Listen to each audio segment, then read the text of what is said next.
What's up, ladies and gents? My name is Malcolm, also known as Beta, and today I'm bringing you guys something a little bit different today.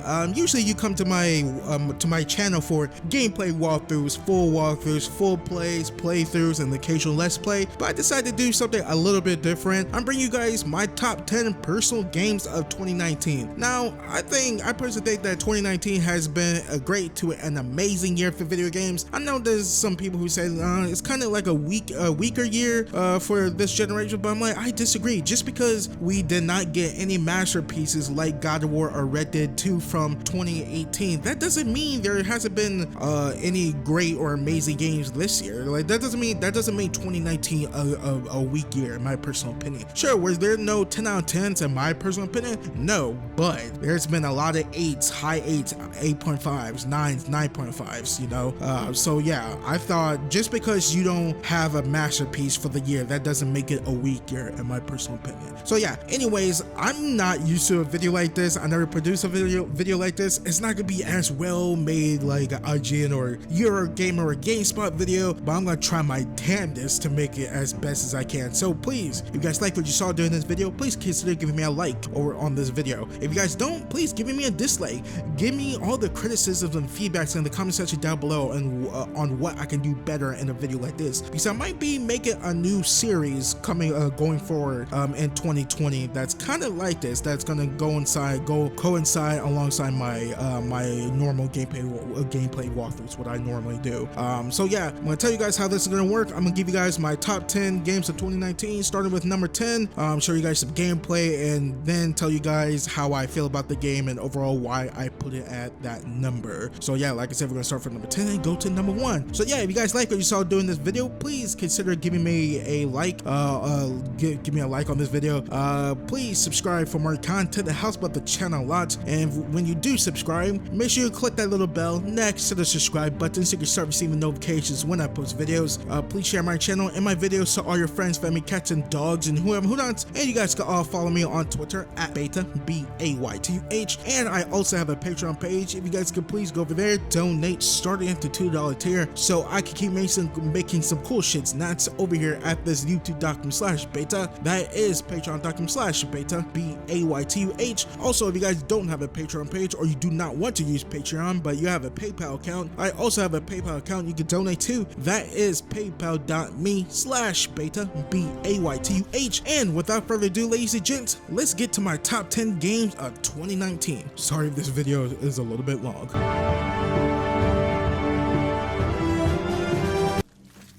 Hey, where's the hangman? Oh no.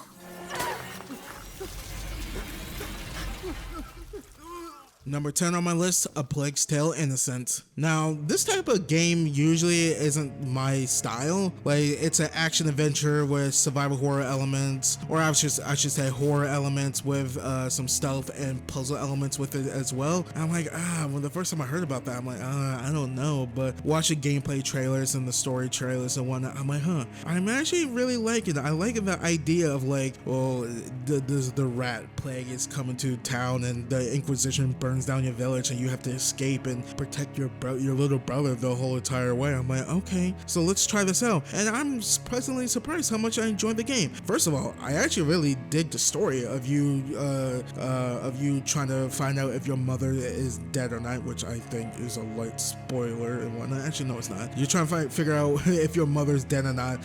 You play as Amicia. She's like, what, 14, 15, 16, I think, her trying to look out for her, like 6-year-old brother. And you know how 6-year-olds get. Like, they're sometimes Jolly or Roger, but most of the time they don't like listen to you. And a lot of times her little brother Hugo doesn't listen all that well, and she has to become the parent in his life. I'm like, oh, okay. And more you find out that he has some special abilities that's tied to these plague rats that are coming to town and killing people. So I'm like, all right, this seems really interesting. I do like the gameplay style.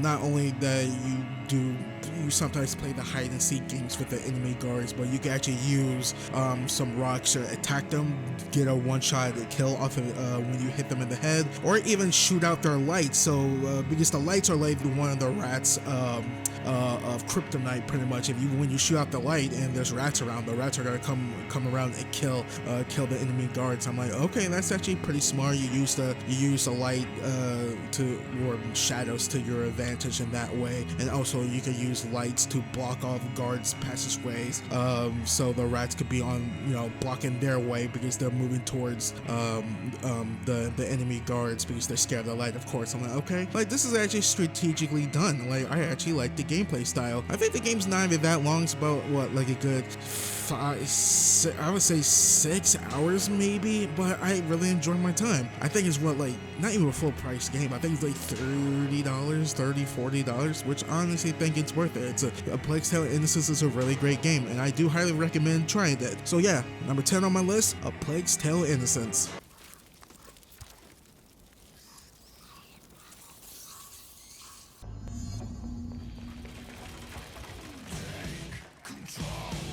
Number 9 on my list, Control. I'm a big fan of Remedy games. They've made some of my favorite games of all time: Max Payne 1, Max Payne 2, Follow Max Payne, and Quantum Break. I really enjoy that game. I haven't played Alan Wake. If I have enough time in the new year, hopefully I can actually play Alan Wake. But Control, man, I feel like Remedy really did a great job with this game. They pretty much made a great Men in Black video game. I'm a big fan of the Men in Black movies. I'm a big fan of aliens under human skin. They already kind of in our world disguising themselves as human, and you have to take them out. I'm a big fan of that concept, and I'm a huge fan of Jessie, her trying to figure out what happened to her brother after a supernatural incident that happened in her past, her going to the oldest house down the block, not the old house down the block, but the oldest house, and pretty much the oldest house, that's what it's called, I think. It's pretty much a giant skyscraper on the outside, but on the inside, all these different interiors feel different, seem different, they're all unique. I'm a huge fan of that, and plus the ashtray maze is probably the best level in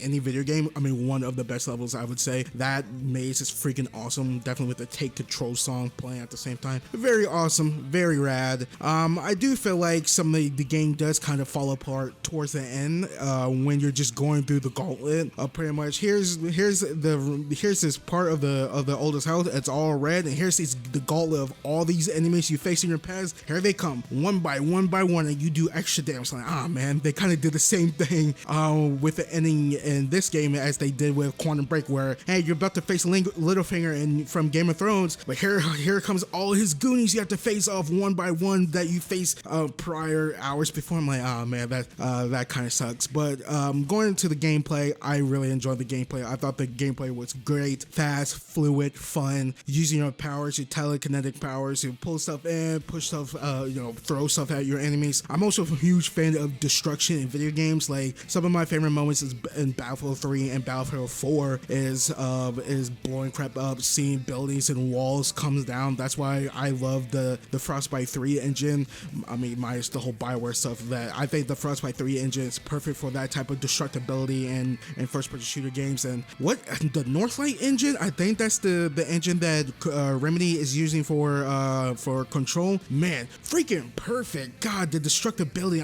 Like I said, I'm a big fan of destructibility, breaking environments in video games. Like, I know the Red Faction Guerrilla, but it's just like, nah, this is like more controlled. Haha, see what I did there? More precise and more beautiful destruction, shooting the bricks and seeing the bricks fall apart and all that crap. I'm like, dude, like, what a really great game. Like, I'm watching footage of the game right now. I'm like, man, I should really go back and replay the game again and to prepare myself for the DLC. I think that comes out next year, and hopefully it adds more to the story, because I think it actually needs some, because there are lots of unanswered questions, like, hey, are we actually gonna go and stop the hiss from the rest of their invasion or whatever, if there's like a hiss hive mind and whatnot. Like, hopefully we get all that stuff answered in the DLC later, not later next year, but sometime next year. Plus there's gonna be Alan Wake DLC apparently sometime next year, so yeah, I'm excited for all that jazz. So yeah, I know I'm saying oh yeah a lot, but like, that's all I got. So yeah. Control. Number 9 on my games. Oh yeah, before I actually say that, but one of the biggest negatives about this game is the technical problems. I did run into some frame rate, some stuttering issues. The frame rate has dropped in a couple of parts, and I think it crashed my Xbox One once. It froze at the dashboard, so it's just like, that sucks. But you know, overall, great game, my personal opinion. So yeah, Control, number 9 on my list. And the skies rained missiles, and the ground burned to ash, and the seas boiled, and people turned into shadows. So let us not fear the heretics at our door. Even with their iron steeds standing before us, stinking of machine oil and shining its heretical light upon us. Number 8 on my list, Metro Exodus. Now, I'm a big fan of 4A and the Metro series. I played Metro 2033 like 3 times, but I couldn't get into it the first 2 times. I kept taking it back to GameFly. And Metro Last Light, when I heard that was announced and back in like, 2012 or whatever, I couldn't wait for 2013 so I could play Last Light. God, what a great game that is. And Metro Exodus, I wasn't expecting another Metro game. I'm like, oh, dude, that is freaking awesome. Because how Last Light, and then depending on what ending you got in Last Light, like when you blew yourself up in Metro Last Light and you sacrificed yourself to kill all the Nazis or whoever, I'm like, dude, that was actually a really great ending that made me cry. Anyways, I digress on that. Wasn't expecting Metro Exodus announcement and the release of Metro Exodus. Freaking hype. I'm like, oh, dude, let's freaking go. I know a lot of people was like a little iffy on it because they decided to go more open world / open area. Think of not Witcher, Outer Worlds and Dragon's Inquisition, where they're not necessarily open worlds, but it's more open area, open section. So I'm like, okay, I can see why it took a little people are iffy on it, because it took something away that a lot of people liked about the Metro series, which is the closed environment, because 2033 and Last Light, you're in a tunnel like 90% of the time, and the horror elements, because Metro Last Light and 2033, some parts of that game are actually kind of really creepy and really scary. It's like, oh my goodness, and you lose some of that since it went open world, open area, open section, open world-ish, I should say. I'm like, oh, I can see that, but I do like where the story went, where the story went in this game, where pretty much you didn't know. I personally didn't know this, being a Metro fan in 2033 and Last Light, that I thought it was just Russia that got nuked to hell. Like Russia and some parts of Germany got nuked to hell. There's like the rest of the world is fine. They just can't get communications. People just can't go in Russia, and then Exodus, you figure out, oh no, the rest of the world is actually fucked up, and there's actually survivors in other areas, and you can actually, let's go in and meet them and see what's up and what's going on. I'm like, oh dude, like that's freaking awesome. Like I didn't expect that. I'm glad they actually went that way, and the people on their side, REM's side, commander and his crew, not crewmates, but his superiors, hiding the fact that, hey, there's actually survivors and there's actually kind of quote unquote kind of civilizations out there and whatnot, but they were hiding that fact. I'm like, okay dude, like let's freaking go. Like let's see how this turns out. And it turned out pretty well. Like it had the same type of gameplay mechanics, which I don't like, but the same type of, I would say, not gameplay mechanics, but the gameplay style where the shooting feels a little clunky. It doesn't feel as fluid as like a Call of Duty or a Halo, but it feels fine. I think the main draw for this game is it's pretty, the environments, the environmental storytelling, and the story itself, and some of the characters, which I thought 4A really nailed. Like I said, the only drawbacks I would say with Metro Exodus is that the gunplay is really clunky. If this, you want to count this as a nitpick, you do kind of lose some of the horror elements of 2033 and Last Light, and I would say there were some frame rate stuttering problems. And this is another nitpick I have at the game, that God, I wish they had RTM talk, not in between levels when you complete a level and you move on to the next section, because RTM talks a lot during that in the final end credits. But I'm talking about like actually had dialogue to see all this crazy stuff, like demon flying man bats flying around, and a ball of lightning, if you touch it you get energy zapped like Black Lightning to death. Like I wish he had more dialogue, but yeah, I digress on that. So yeah, Metro Exodus I think is a great game, and it's my number 8 on my list.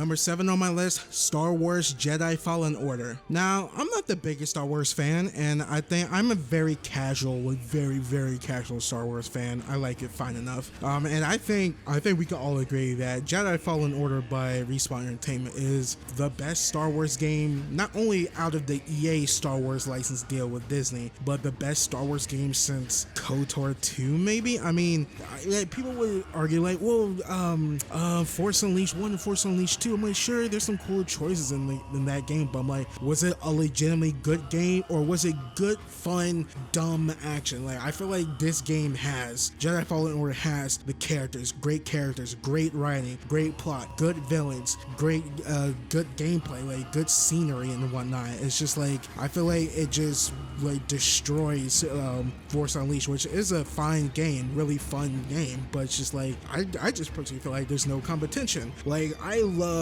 what Respawn has done with this game. Like, I love the feeling of this game, I love the gameplay, it feels so good, it feels smooth. I like it that it got some inspiration from Sekiro with the whole, like, Sekiro, there's the posture meter, the posture damage that you could do. In this game, it's kind of the same thing. You have a block meter, and you could do, you could give people, I guess, block damage, like have their block meter go down, so they'll get stunned for a couple seconds, and you go land a couple of hits. I'm like, dude, like Sekiro and the whole block counter and all that crap. I'm like, yeah, it's pretty much kind of like Sekiro, which I'm 100% okay with that. That's really awesome. And I love one of the best moments in this game is minor spoilers, but it's not the bit, but it's like when you get to build your new lightsaber. I'm like, oh my goodness, one of my favorite moments in any video game. Like like I would say like top 5. I freaking love that I love that moment. I love the music, I love the build up to it. I'm like, oh man, here comes Cal Kestis finally, like coming into his own and him becoming a true Jedi.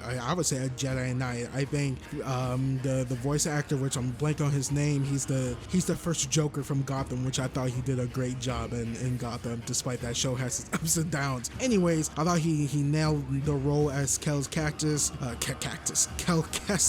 I feel like the scenery is pretty fun. The animation quality is a little wonky. I did run into some glitches and some technical problems, like, hey, I'm gonna kill this enemy, and he's halfway down on his health, and he just gets stuck in the wall, and he's just there, and the counter's over. I'm like, all right, okay. Then I faced one of those, not the frog boss, but one of the frog random enemy encounters. I'm like, okay, here I come. He just jumps straight over me and just falls down in the pit of the abyss on the first world. I'm like, huh, like that was something. I'm like, okay, yeah, like I wish that Respawn Entertainment fixed iron out some of the technical bugs and some frame rate problems when the game released, but I think there's a patch out that fixed those issues. I don't know, yes, no, maybe so, but overall, I thought Respawn Entertainment, like I said, nailed it on the gameplay part. The story of him running away from purge troopers, him being like, okay, you know what, no, I need to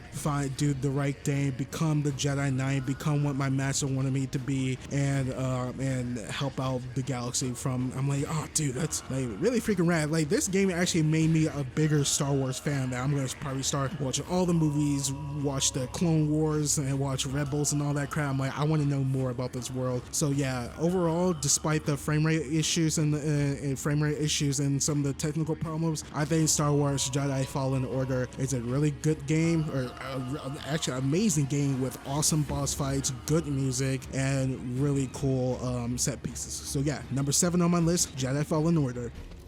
Found you again. You're done hurting this world. I don't know what's got second sister thinking you're so important. She likes her souvenirs, but I'm not in it for the memories, and honestly, you're not worth my time. So let's make this quick.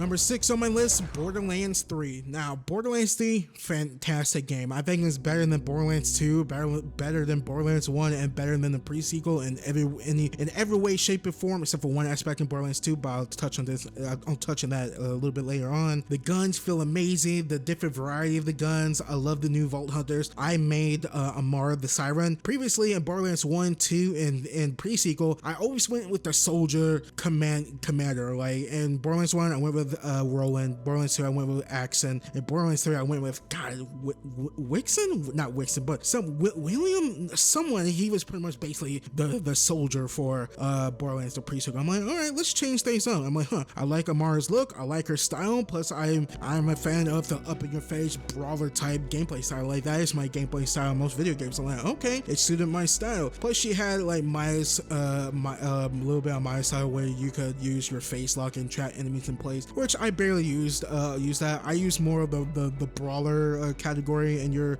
action skills, and the one where you could your face fist lock where you could pretty much throw your siren fist at people. I'm like, I use that as well. I'm like, that's actually really freaking dope. I enjoy my time playing as her. I should get back to the other Vault Hunters. Like I said, the gameplay feels amazing. I love the little touches in this game that makes it way more enjoyable, and which is the sliding and the vaulting and mantling, or same thing, vaulting and sliding. And granted, those are little things, but it's 2019 and playing a first-person shooter, it feels kind of weird that you can't mantle over things and slide, and so you could gain speed and momentum and fluidity and all those at the same time. I'm like, man, it kind of feels weird going back and playing Borderlands the pre-sequel or Borderlands 1 not being able to do that stuff, or any first-person shooter that you can't do that stuff. Look at you old Halo games, they're great. I digress on that. Anyways, and when Gearbox put those things in, I'm like, man, like those little things, like, just make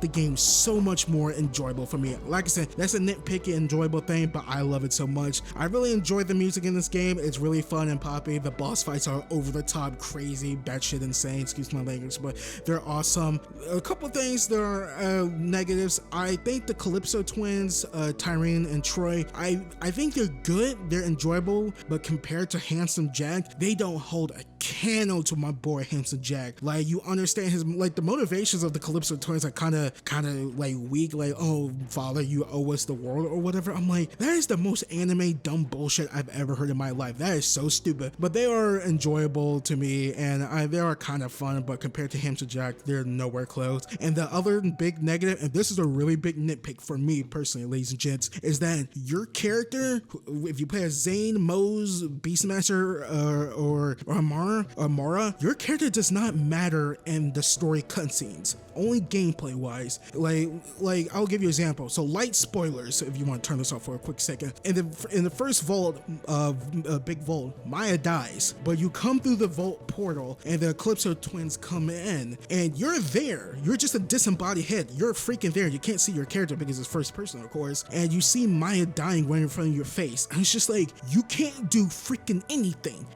I'm like, that is dumb and weird. Like, you could have stopped Maya from dying in that game. I feel like that's a weird choice. Other choices, like, hey, like the freaking buildings collapse when you face off against Troy, and Tyrene put all those buildings on Lilith and the other two sirens, I forgot their names, and you're just there watching. I'm just like, and you could have even, it's just like, in the whole Lilith sacrificing herself at the end, which I thought was pretty cool, but I'm like, you could kind of help out, because if you play as, you're a siren, you're Amara. I mean, I played as Amara. I'm like, I'm a siren, I could do things, right? I have freaking 6 arms coming out of my freaking back. I could do something. But yeah, that was the thing that bothered the ever-living crap out of me in the game. Like, you matter gameplay wise, but story cutscene wise, it's just like, God, I wish you could do something. Like, a lot of deaths, I would say, could have been avoided in Borderlands 3. But yeah, other than that, those few nitpick things, the gameplay, the gunplay, the characters, the characters you play as, the characters around the world, the music, the different worlds you get to visit, all fun, and man, it's great to play a Borderlands game. So yeah, Borderlands 3, number 6 on my list.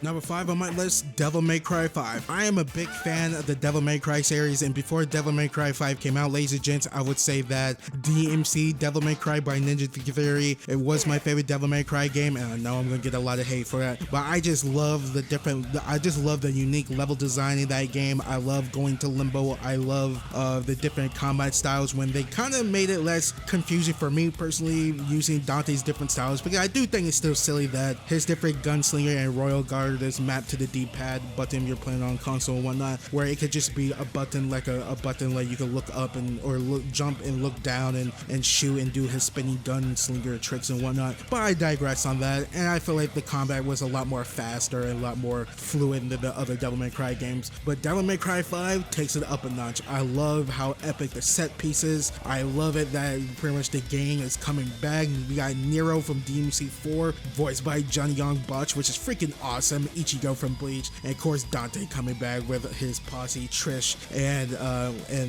Lady. I'm like, oh dude, that is so freaking rad. I love Nero's different devil breakers. I would say my favorite is the whip one, wherever the one that kind of resembles Ivy's sword from Soul Calibur. I think that's my favorite, and I would definitely say my second favorite devil breaker is Gerber. I love jumping in the air and using the pretty much Mega Man's propulsion cannon and freaking just and freaking have enemies fly and slash and do heavy combos like that. Plus the ultimate attack, which pretty much like 20,000 beams of lights that come out. I'm like, that is so freaking fun. And going to Dante, I used to be really bad playing as Dante in Devil May Cry games, but I gotten a lot better over the years, and playing as him, understanding more of his different styles and switching weapons between combos and whatnot made his gameplay really fun for me.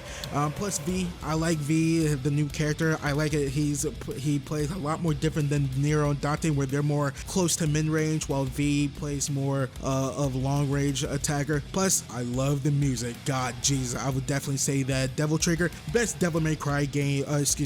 Best Devil May Cry music in any Devil May Cry game, and Subhuman. I love Subhuman so much. Those two songs far way better than the song in Devil May Cry 4. Freaking Fight Together or something like that. Hearing that song play over and over and over again, and I didn't even like it right off the bat, and hearing and having it play while I'm fighting enemies all the time in that game, oh my god. And plus, I think it's better than the main theme song from Devil May Cry 3, even though I think that theme song is really freaking great as well. I know one of my biggest complaints about Devil May Cry games in the past was they're just stuck in one place all the time. Like Devil May Cry 3, you're stuck in the Demon Devil Tower for most of the game. In Devil May Cry 1, you're stuck in on Mundus's castle / island most of the game. Even though you're stuck in Devil May Cry 5, the city and that most of the game, I just like how pretty it looks. This game is just drop dead freaking gorgeous. So yeah, Devil May Cry 5. Oh, how can I forget the story? I love the story, the beginning of the game, where basically the good guys lose and they have to get more powerful or come back with the Iron Fist to take down Urizen, I think. Plus, not gonna spoil it, but the big reveal of who Urizen really is really freaking cool and whatnot. It sets up perfectly what Devil May Cry 6 could be, which is effing awesome. So yeah, Devil May Cry 5, ladies and gents, my number 5.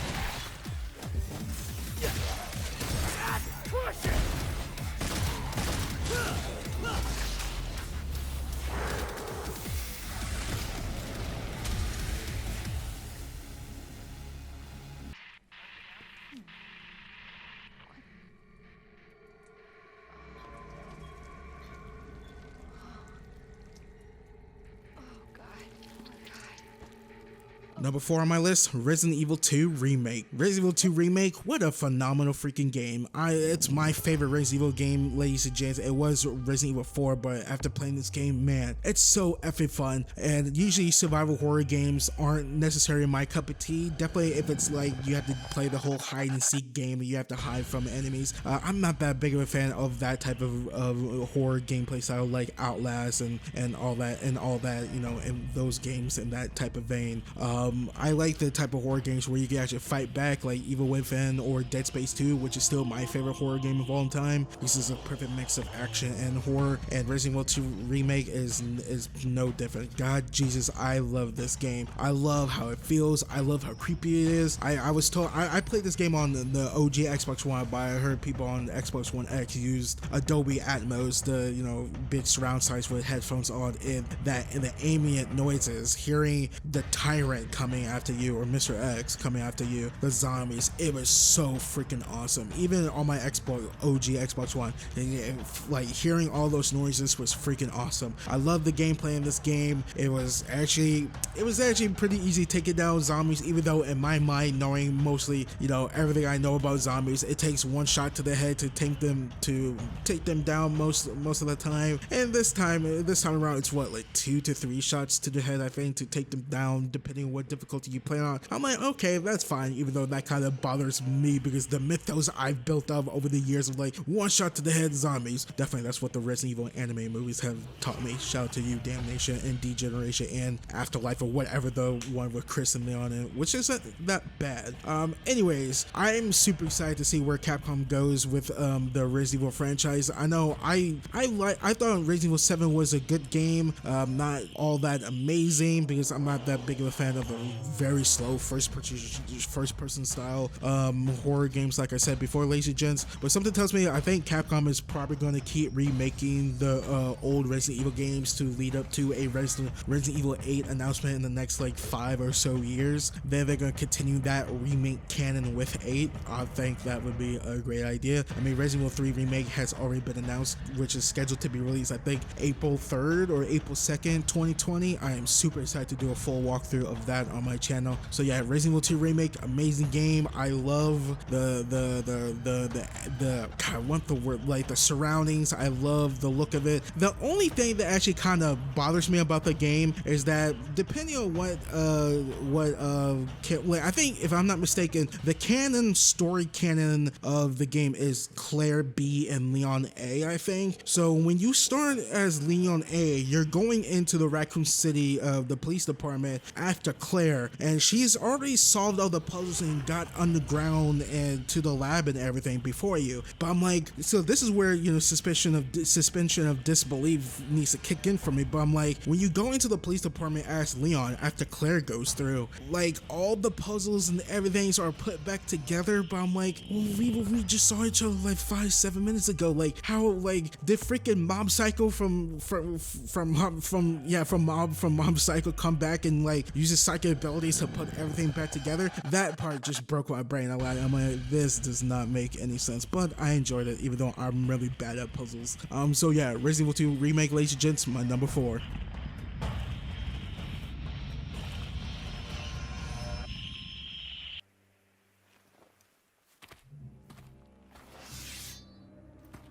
One last time.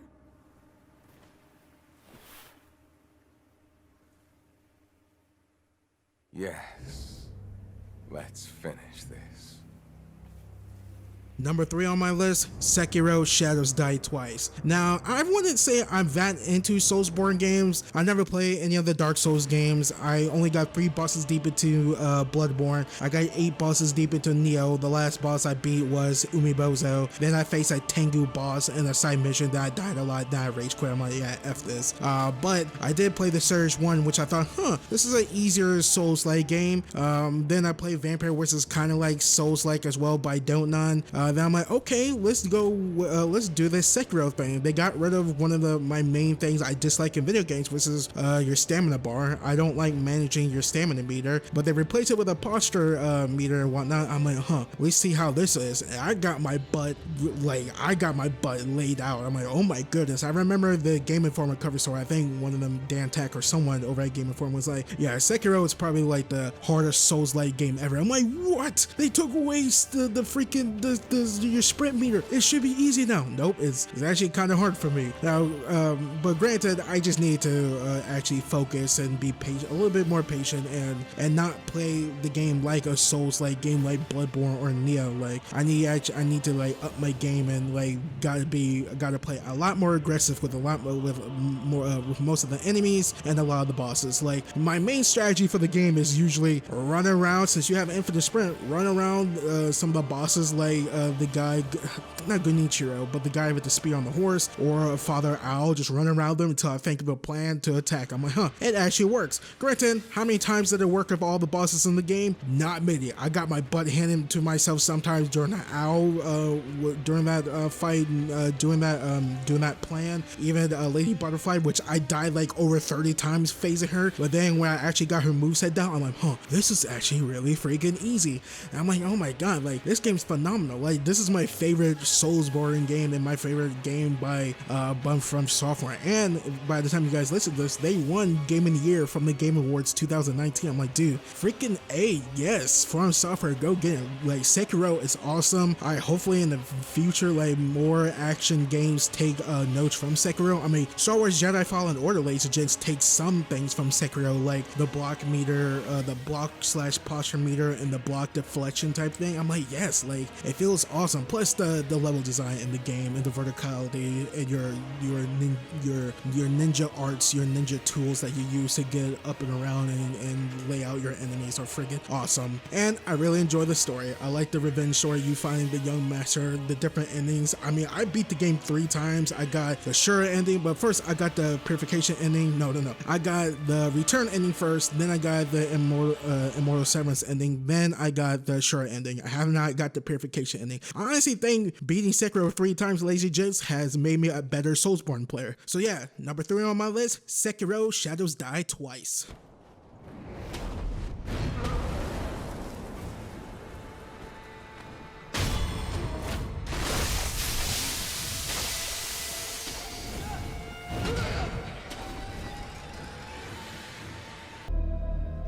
For months now, I've been having these dreams. Nightmares. But I think they were messages. What? Something's happening to me. Number 2 on my list, Gears 5. Now, I'm a big fan of the Gears of War franchise. I think, well, first, let me preface. I'm just talking about the campaign of Gears 5. I've only played a couple of matches of multiplayer, and I've stopped playing multiplayer because I'm really bad at Gears of War multiplayer. I know a lot of people love it. Some people have problems with their microtransactions, problems with that. And I haven't played the Horde mode or their new game mode called Breakout or something like that. I just haven't had the time. I've been busy with other walkthroughs and videos and whatnot. So hopefully, if I have time in the new year, I could play those game modes. So yes, I'm strictly talking about the campaign. So yeah, the campaign, I think the Coalition knocked out the park. I love it that it centers around Kate. I think that was the right choice to see her character arc, her trying to figure out in the beginning of the game where she came from, her family histories, the nightmares, the voices in her head. Is she gonna turn bad or whatnot? Is she still a good guy, or she's neutral or whatnot? Is she the cause of all this? I'm like, that seeing that is awesome.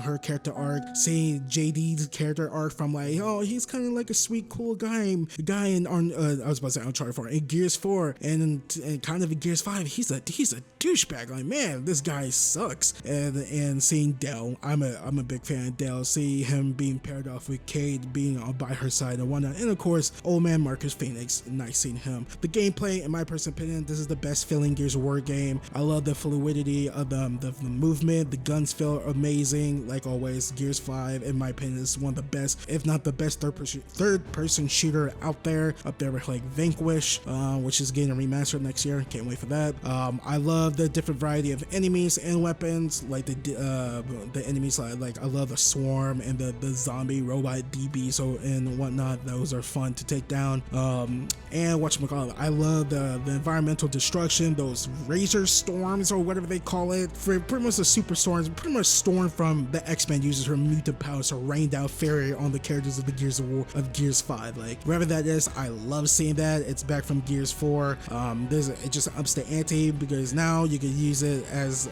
you can use some of it as cover. Like one part it rains down hail and you can use the hail as cover. Plus you need to dodge it at some points and it could kill you. And I've died plenty of times from that, and boy, it is freaking disgusting. Plus it could kill enemies. Something like that is freaking awesome. I love the mini boss fights with the wardens. I'm like, that's a great addition. Those things are scary, fast, and boy, I've died a lot during that stuff. Plus I love the open world elements in this game, open section I should say. I think that's a great evolution step where Gears of War should go. I know a lot of people weren't a fan of that, but I personally like that because I'm not saying I'm sick and tired of the whole linear level design of Gears of War of old, but I think this is a nice breath of air. So yes, Gears 5, my number 2. Wait. What is that? Oh no. We might have a problem. Yeah, we definitely have a problem. Warden! Wondering what's going on, eh? One question first. Are you feeling anything that can be construed as explosive cell death? No? Wonderful. Let's get started. And for my game of the year for 2019, The Outer Worlds. What a phenomenal freaking game. Even though it does have technical problems, which I feel like most of the games on this list, ladies and gents, do have some sort of technical problems. I didn't run into too many with the Outer Worlds, but man, this is the game that I needed. This is the game that I feel like RPG fans who love open worlds, open-ish era / open worlds needed. After the disappointment of Fallout 76, and kind of the okay to great Fallout 4, but never reached the heights of Fallout New Vegas ever, in my personal opinion, The Outer Worlds delivered on every single freaking note. It's like with looter shooter fans with Borderlands 3, this is what they needed after the disappointment of like The Division and Destiny 1 and kind of Destiny 2. Like, God Jesus, what a phenomenal game The Outer Worlds is. Granted, the gameplay is very much like Fallout. Like if you played Fallout 3, 4, New Vegas, or even 76, and you pick up The Outer Worlds, you're gonna be like, oh, I can wrap my head around this. This is actually pretty simple. Minus VATS, like there's no VATS in this game. It's called time something dilation, which you can pretty much slow down time and move like Neo and shoot in slow motion. I'm gonna call it Chronos mode because it sounds way cooler. So yeah, there's like a Chronos mode in the game. But man, the story in the game, you face them against capitalism. The characters all likable, all lovable. Your companions definitely Pravati. Oh my God, Jesus, she is wonderful. What a delight Pravati is. Her trying to find love, you trying to do her mission where she's trying to find love, her being nervous, asking the woman she likes out on a date and all that crap. I'm like, dude, what wonderful, funny writing in this game. I love it so damn much. And not to mention, usually in games like this, ladies and gents, where you could choose what points systems and you could put in like your charisma or your long range weapons like this, like that. Usually I go with like, oh, I'm gonna max out my melee and my guns. Like, no, I did pretty much balance like all things should on most of my stats. Like, I did a good amount of charisma in the game, which I usually don't do in RPG games like this, which, God, Jesus, it helped me so much because I talked my way out of most situations, and that's how I got the best ending, in my personal opinion, the best ending the whole entire game, where all my crewmates survived and everyone was happy and no one had to die at the end. I got all the factions on my side. They either like me, that I'm favorable to them, or we are neutral, or we're okay. Yeah, we're neutral with each other. God, Jesus, the writing is so great in this game. I actually do enjoy some of the comedic elements with the characters, and like I said, the gameplay is much like Fallout. Like it's like a little, it's good enough, but not like amazing like a Halo or Call of Duty or whatnot. But I feel like the first person shooting in the game is pretty damn awesome. Plus, I like it that it's not open world. I think not every game needs to be an open world game. Ubisoft really needs to take notes on that part. It's more open area, so think like Dragon Age Inquisition or Metro Exodus of that like Also, I think the developers over at Obsidian already said that if they do make an Outer Worlds 2, it will not be open world, which I thoroughly love. So yeah, the Outer Worlds, ladies and gents, is my #1 and my game of the year for 2019. And overall, damn, what a phenomenal game. I love this game so damn much. Choose now. You know you didn't have to shoot either one, right? But it's fine, I guess. You just keep being you.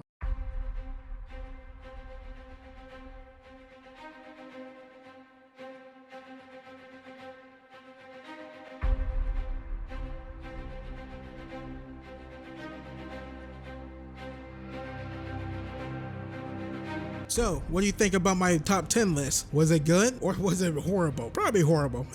Probably good. You guys love what I do. Anyways, tell me in the comment section down below, ladies and gents, what's your top 10 favorite games of 2019? And also, leave any type of feedback, criticisms, dislikes, likes, or who have you, whatnots on this video in the comment section down below as well. And tell me what you think about this video, because this is a new type of format, new type of video. Even though it's not new for anyone else, it's new for what I do, because like I said, I usually do gameplay walkthroughs and the occasional let's play, so I'm new to this type of stuff. So tell me what you liked about this video, what you disliked. Tell me criticism, give me likes, give me dislikes, or whatever. If you liked it, if you didn't, tell me. I want that feedback. I need it to become a better content creator on YouTube. Anyways, ladies and gents, hopefully you all have a fantastic 2019, and hopefully you all played some amazing games in this year, and hopefully 2020 is going to be even better. Before I let you guys go, if you guys could please leave a like on this video. If you guys like what you saw, please subscribe for more content. It helps out the channel a lot. Also, when you do subscribe, make sure to click that little bell next to the subscribe button so you can start receiving notifications when I post videos. Please share my channel and my videos to all your friends, family, cats and dogs, and whoever who not. And you guys can all follow me on Twitter at Baytuh, Baytuh, and I also have a Patreon page. If you guys could please go over there, donate starting at the $2 tier so I can keep making cool shit nuts over here at this youtube.com/Baytuh. That is patreon.com/Baytuh, Baytuh. Also, if you guys don't have a Patreon page, or you do not want to use Patreon but you have a PayPal account, I also have a PayPal account you can donate to. That is paypal.me/Baytuh, Baytuh. And without further ado, ladies and gents, my name is Malcolm, also known as Baytuh, and I will catch you guys all on the flip side. Peace.